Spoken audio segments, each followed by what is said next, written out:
Hello everyone, my name is Masha and today I'm going to be recreating a bracelet that I did when I was 12.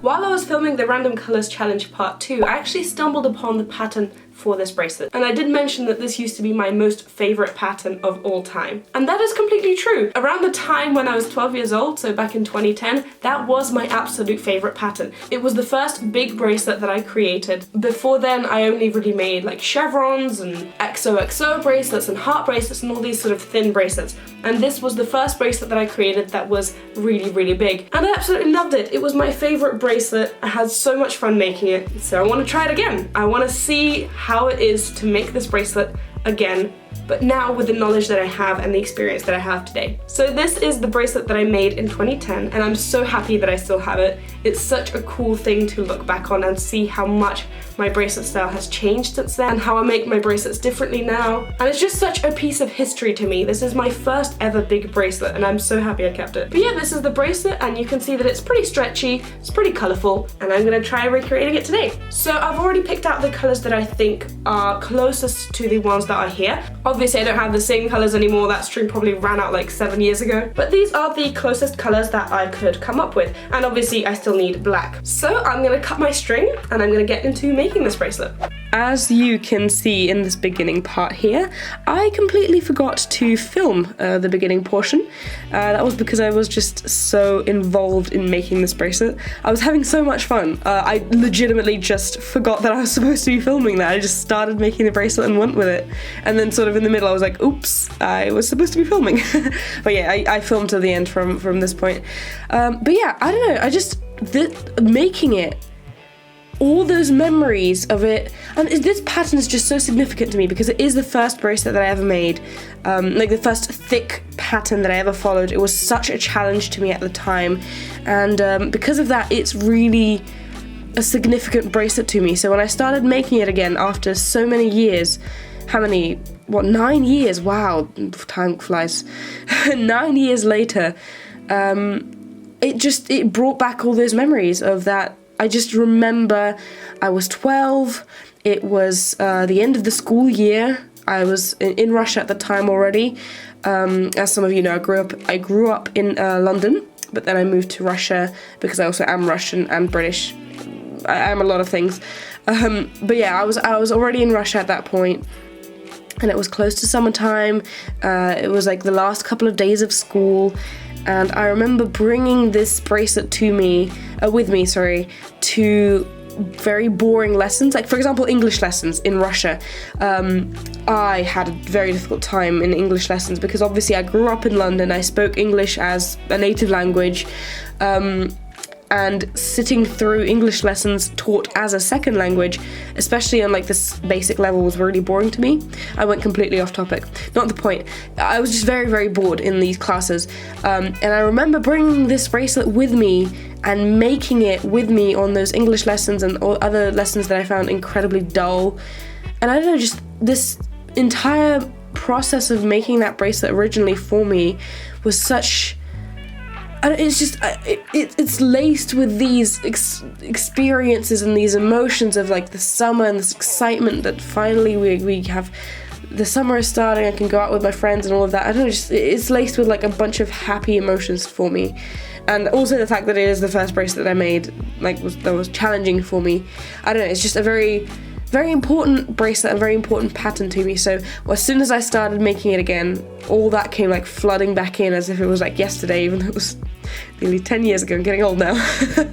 But yeah, I don't know, it just all came back to me, and I had so much fun. I really enjoyed it. So yeah, I completely forgot to film the beginning of it. But yeah, you can see, I love time lapses. I absolutely love time lapses. Especially when I'm making something. Like I just film random time lapses of random stuff.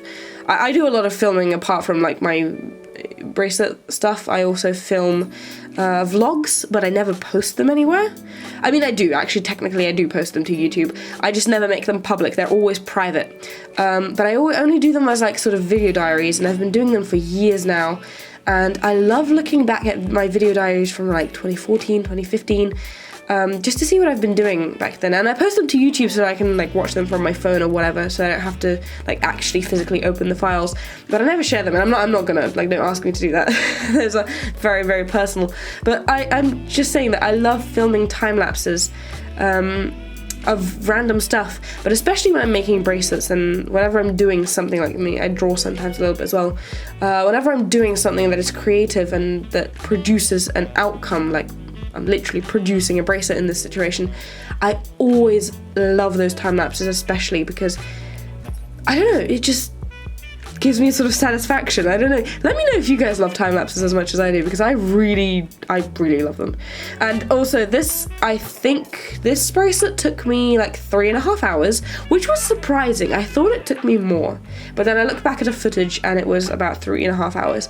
I say about because I'm not actually sure that all the files are still there, and as I said, I forgot to film the beginning, so it probably might be a little bit more, it might be closer to 4, but I thought it was like 5, 6, which surprised me when I looked over the footage and it was like 4 hours. Okay, it's faster than I thought.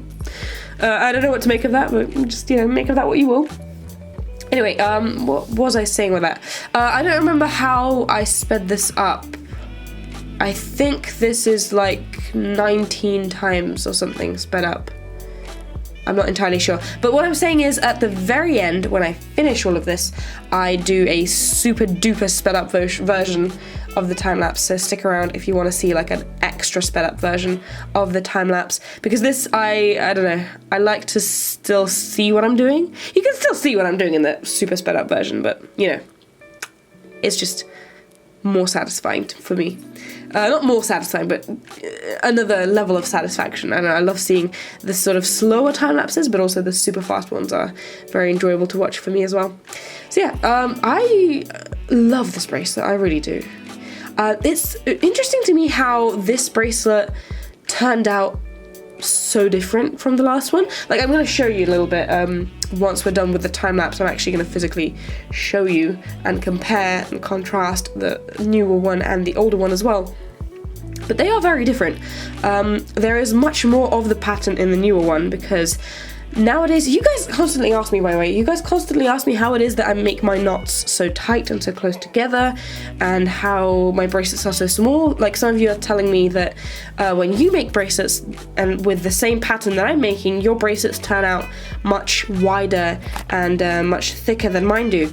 And you can actually really see it with this one when I show you at the end.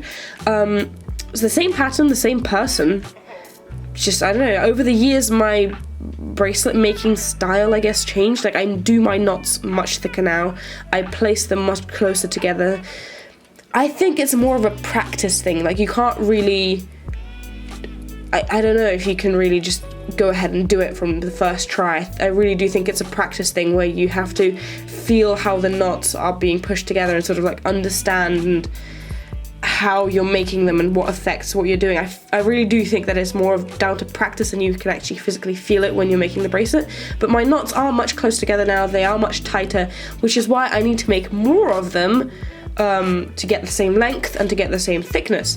So before, you can really see that my bracelets are fatter, thicker, because I don't make my knots that tight, and so the knots take up more space. Whereas now I'm making them much smaller, they become much thinner, and so I need to make more of them to sort of compensate for that. So the pattern in the second bracelet ends up being much longer than in the first bracelet, even though, you know, the bracelet is the same length. I don't know how else to describe that. But yeah, I had a lot of fun with this. It was super fun to see all the differences between the first bracelet and the second bracelet. You'll get to see it in a little bit as well as we're nearing to the end of the time lapse. Also, by the way, if I sound weird, I do have a little bit of a cold, so I'm sorry if I sound a little bit, you know, weird. But yeah, I did triangle ends and twisted ties with this bracelet, as I usually do, and I love how the triangle ends turned out here with blocks of the same colour. So yeah. You can very clearly see a difference. This is astonishing to me, to be honest. I mean, I guess it was to be expected, but the extent of it is pretty surprising. You can see that in this old bracelet, as with a lot of my bracelets, I don't have any sort of special tie situation. I just did a basic loop with a knot. I sort of started tying it straight away, so the strings are all bunched up a little bit. Nowadays when I'm making a loop, I always either sort of do a teardrop loop or a triangle end or something to separate the strings gradually, sort of even them out so that they don't bunch up at the beginning. And if you're wondering how to do that, I have a separate playlist on starts and closures. And then here as well, I also didn't do any special closure. I just decided at one point that I want to stop making the bracelet, so I just did a knot, and I didn't even do any sort of ties, so sort of untying. And you can see that this bracelet has a bunch of holes in it. It is very stretchy, it's very sort of loose. And yeah, not to say that that's a bad thing, that's just a way I used to make my bracelets. And all of that is due to the same thing. It's because I used to make my knots much looser, I didn't tie them together as tightly as I do now, which is why the bracelet is much wider as well. You can see that this is literally the same pattern, exactly the same, but this bracelet is so much thinner than the previous one, and it's also kind of the same length. I did make the newer one a little bit longer, but you can see how much more of the pattern fit in the same sort of length. You can see that this pattern is sort of as if it's blown up, it's a little bit big, and this one is a lot more concise and sort of in the same space. But yeah, I'm really happy with how this bracelet turned out. I had a lot of fun making it. As I said, this did really bring me back to those days where I was making the first one, so I'm very happy to have made this. I would love to try to make this in a different color combination as well. I feel like this is the type of bracelet that could maybe look well with a gradient, which doesn't really make sense, but maybe different shades of purple or different shades of blue would look good in this, or maybe just random other colors just bunched together as well. I feel like this bracelet has a lot of potential to look many different ways, so definitely would recommend making it. It's a very fun thing to make. Before I go, I do want to give a special shout out to all of my patrons, but especially my top supporters who are Sunshine, Tia, Izzy and Lisa. It is your guys' support that allows me to continue making these videos, and I greatly appreciate it. If you guys also want to become a patron, there is a link in the description for you guys to do that, and you get access to exclusive stuff from me. But yeah, other than that, I hope you enjoyed today's video. As I said, do stick around for the special time lapse at the end. I post videos every Wednesday and Sunday. This week my posting schedule has been a little bit off, and as some of you may know, that is due to a very exciting fact actually. My husband, who I have been in a long distance relationship with for the past 2 years, has finally been able to move in with me. Finally moved to London, and we are now living together, and this week was his first week moving in and our first week figuring everything out, so this posting schedule has been a little bit off, but I do usually post on Wednesdays and Sundays, and hopefully I will see you soon. So now, time for the special time lapse.